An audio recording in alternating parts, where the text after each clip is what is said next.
Hello Minecrafters, this is BB Main, and you're watching another Minecraft video.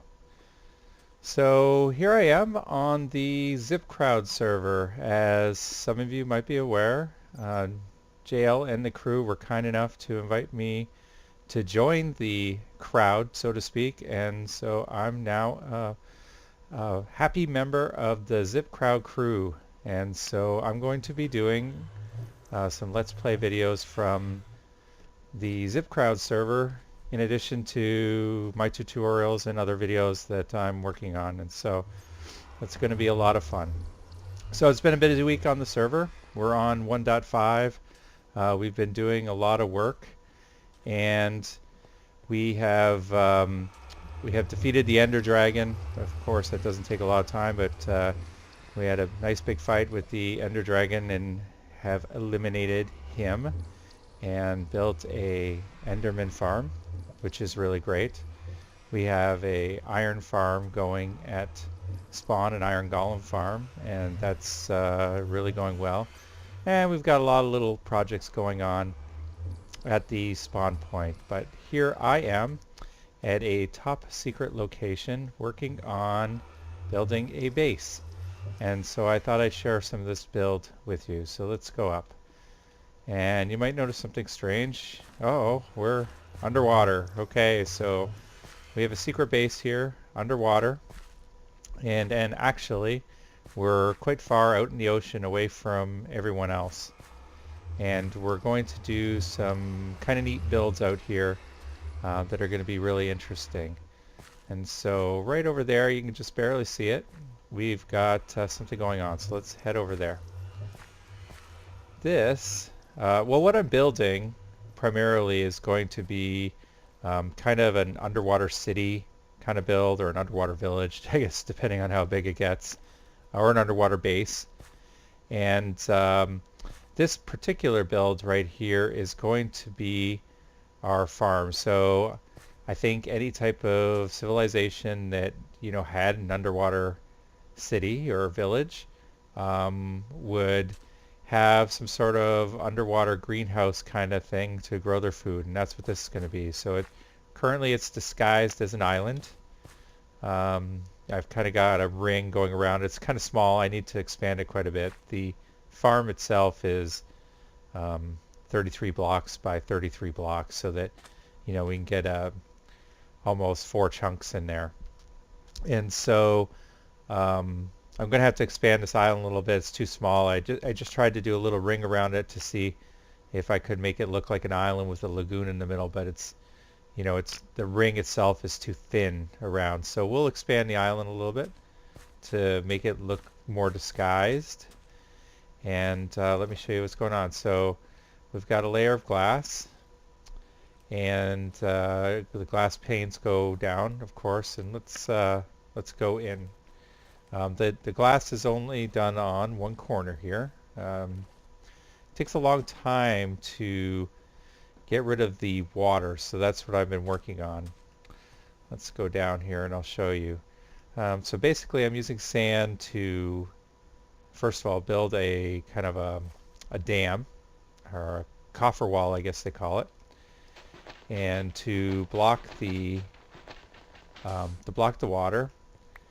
And then we use that sand also to fill in the space so that we can eliminate all the water source blocks, because sorry, I'm doing a really horrible job there. Okay, so this whole area is water source blocks underwater, so you have to get rid of all the source blocks if you're going to use it. So I built the glass tower around the area I wanted to build. And then I'm starting to fill in with sand, and I've filled in this one corner so far, and that's what I'm working on. And so I think I'm going to, off camera here, I'm going to expand this so it's the full corner, 16 by 16 or whatever it works out to be. And then I'll be right back. Okay, we're back. We filled in the rest of the area. And so this is going to be a 15 by 15 area. And So I filled in the next 4 rows that I needed to do to make it a 15 by 15, and I put a row of torches down there to recover our sand. So let's go ahead and knock out these blocks of dirt, and hopefully we won't let too much water in. A little bit on the side there, we went too far. There we go. Okay, so I'm going to go up there and fill in those 2 holes, and we'll be right with some sand, and we'll be right back. Okay, we're back. We just have this 1 block to knock out here. Hopefully that doesn't let any more water in. Good. All right, there we go. So now, sorry, I have a little bit of cold. So now you can see we have one corner of our farming tower, underwater farming tower, cleared out. And so the next step is clean up these torches and get the floor down for the first level of the farm. So let me do that and we will be right back. All right, we're back. I have a initial floor set up there, and I've marked out where I believe the next 3 levels will go. And so let's get up there and check it out. So I have a stair in here temporarily with the netherrack, and just because it's easy to get rid of, so that's temporary. And here we are. I've built the platform out of nether quartz half slabs. I'm going for a look of under the sea here, so I kind of want it to look like coral or, bleached by the sea. So you always find these, whites and pinks colors, and I think this is kind of that color. So that was the look I'm going for.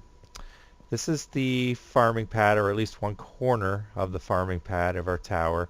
This is the halfway point. And so what we want is, for our farm, we want to be able to have a central hopper system. And so water is going to push, water or something, is going to push all the crops to this central hopper. So let's go ahead and we're going to put our hopper here. I'll get rid of that block for now. And so here is going to be our hopper. And we can put a water source block on top of that. So that's going to be the hopper, and there's going to be hoppers all the way down to our sorting system. For the farm area, we need to have water source blocks within 4 blocks. So we have water source block there, we've got one here, and we've got one right over here as well, and over here. And so those water source blocks are the irrigate the 8x8 pad down there, and then we have these water source blocks up here. So that's all the water we need to irrigate this area. Now I did 4 on the top. It's not the most convenient 4, and then 8. It wasn't the most convenient, but I wanted to, that was the easiest way to irrigate it. So that's why I chose to have 4 on the top level and 8 on the bottom level. I just have to run down and grab my hoe, and we'll fix these farm plots here that aren't tilled, and then we'll put in the dispensers. So I'll be right back. Alright, grab the hoe, my unbreakable diamond hoe. So I always get tired of trying to find a hoe. I always lose my hoes, or they break. Iron ones don't last that long when you're doing a lot of farming. So I created a diamond hoe, and then I used a book to put unbreaking on it. So maybe a little bit of extreme, but I believe my hoe will last for a long time, and that was kind of the point. All right, so let's put in our dispensers. So we have a row of dispensers here. To place that one, you need to use Shift, by the way, for those that are trying this at home. And we'll have a row of dispensers here. Hold Shift down to place that one. There we go. Now, you can't put dispensers all the way in the corner, because even you can't put them here and here, because if you did, when the water dispenses from the dispensers, they will join up and make source blocks, and it'll just make a big lake right over your farm. And so you need to have this corner knocked out like I've done here. That that will ensure that the water coming out of the dispenser stays streams and doesn't become source blocks. And so I'm just going to use quartz full blocks here, like so. And there we go. There's our dispensers. Now, let's add some water, buckets in each. So I'm just going to go along and do that.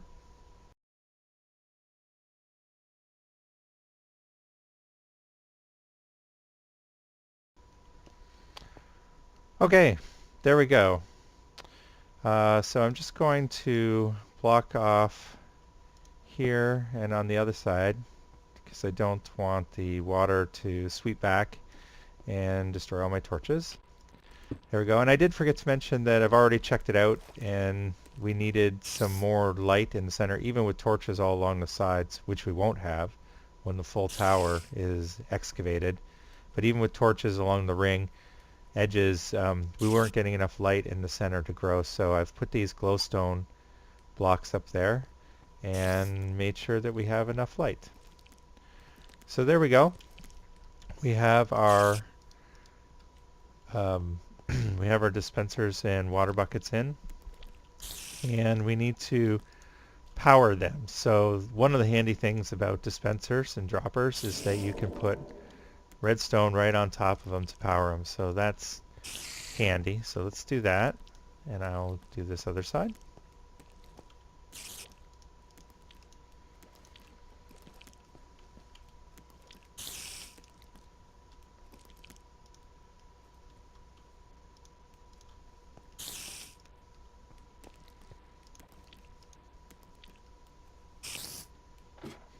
Alright, you're always one redstone short of whatever you're trying to do. So there we go.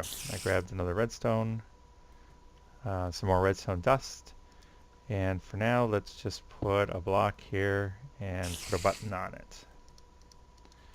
And we'll test the system out. Alright, so when we click the button, water should fill the area, and then when we click it again, it should turn off.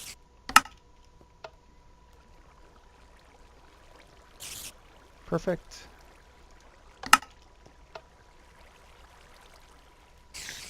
Awesome. All right, let's go check this out. So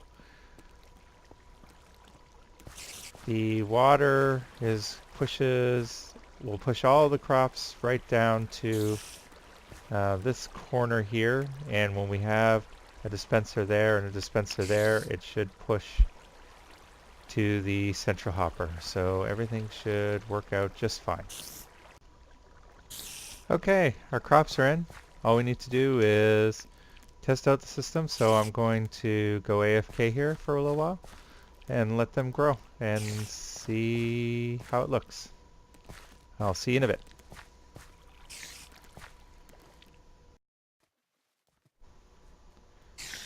Okay, we're back. It looks like most of our wheat grew in. So now now we can test the collection system. So for now we can activate our temporary button and see how this works. So far so good.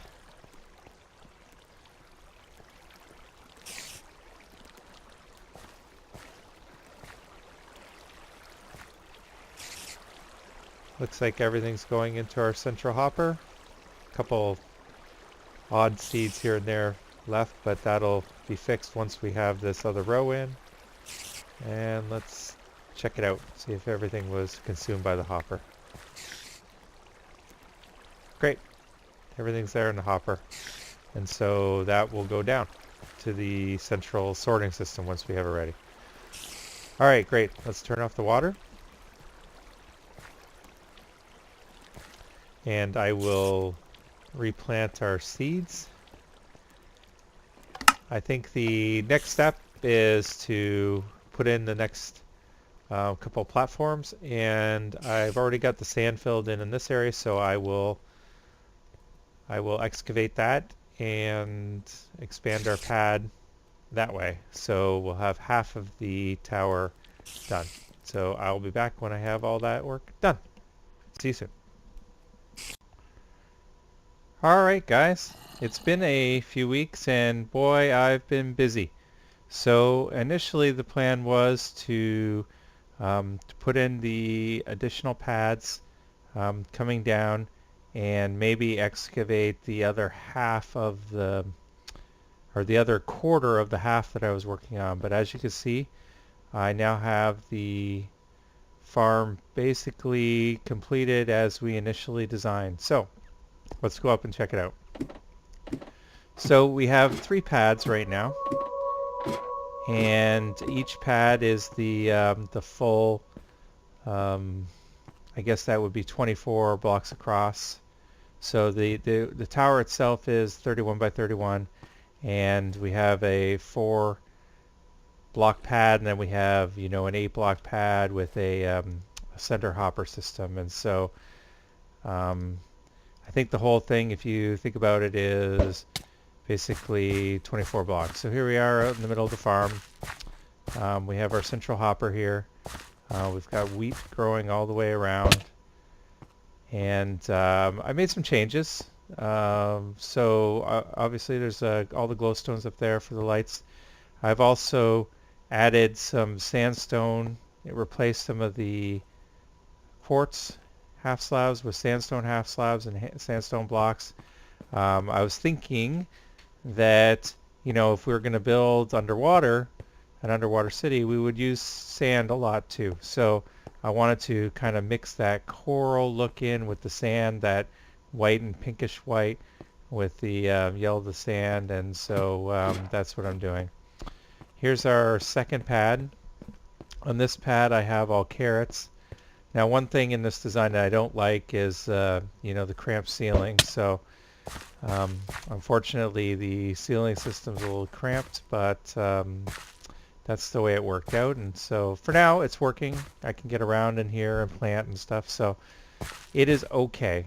Here we have our hopper system now for the second and following levels.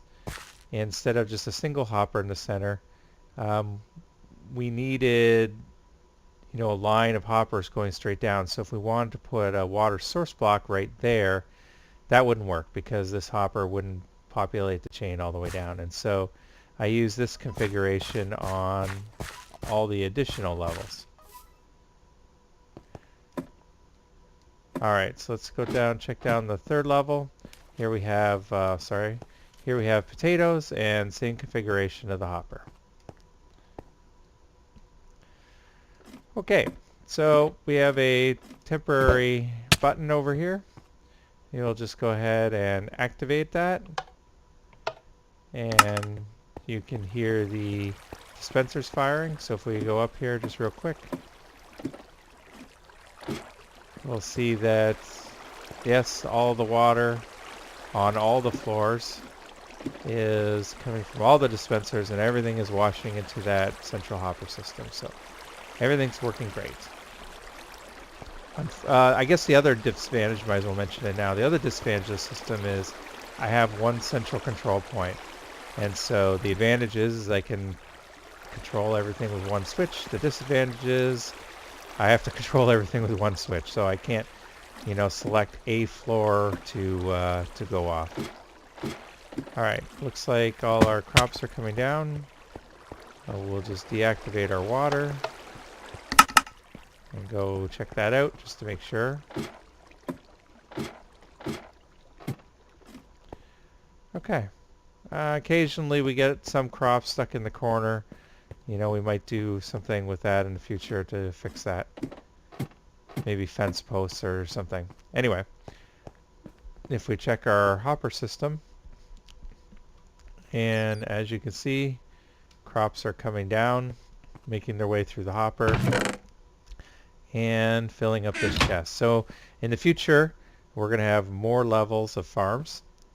and more other crops, and they're all going to go into the central hopper, and they're going to come into a sorting system. But for now, everything just comes into this chest. So there we go. 3 levels of farms in a underwater tower. And I think I'm going to call that an episode. I've been working on this it seems like for about a month actually. There's tons of stuff going on the ZipKrowd server, and in between all of those projects I've been working on this underwater base project on the side. And so I finally wrapped it up, and I'm excited to get out a video, and I hope you all enjoy. So if you like this video, please give me a like or a subscribe or even a comment. That really helps me out. It lets me know what people like, what people don't like, and helps me get better. So that would be great. And we'll see you soon for episode 2. Goodbye.